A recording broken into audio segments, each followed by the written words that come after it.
எனக்கு நானே நீதிபதி. இந்த படத்தில் ஒரு ரிஸ்கான காட்சி.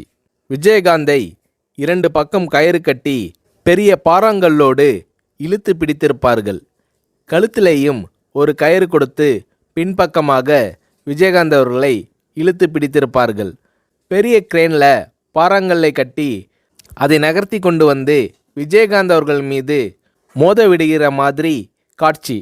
குறிப்பிட்ட நேரத்தில் கல்லை வைத்து கொண்டு கிரேனில் மோத வரும்போது 1 2 3 என்று சொன்னதும் சட்டென்று விஜயகாந்த் அவர்கள் நகர்ந்துவிட வேண்டும்.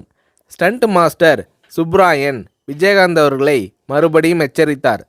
ரிஸ்கான சீன், ஜாக்கிரதையாக இருக்க வேண்டுமென்று விஜயகாந்த் அவர்களிடம் ஸ்டண்ட் மாஸ்டர் சுப்ராயன் கேட்டுக்கொண்டார். 1 2 3 சொல்லி முடித்ததும் மயிரிழை வித்தியாசத்தில் விஜயகாந்த் உயிர் தப்பினார். ஏன் சார் டிலே பண்ணிட்டீங்கள் என்று ஸ்டண்ட் மாஸ்டர் சுப்ராயன் விஜயகாந்த் அவர்களிடம் கேட்டார். பாறை அருகில் வந்ததும் கடைசி வினாடியில் ஷார்ப்பாக வெளியே வந்தாதான் காட்சி யதார்த்தமாக இருக்கும் என்று விஜயகாந்த் ஸ்டண்ட் மாஸ்டர் சுப்ராயன் அவர்களை சமாதானப்படுத்தினார். இப்படி ரிஸ்க் எடுக்க தயங்காதவர் கேப்டன்.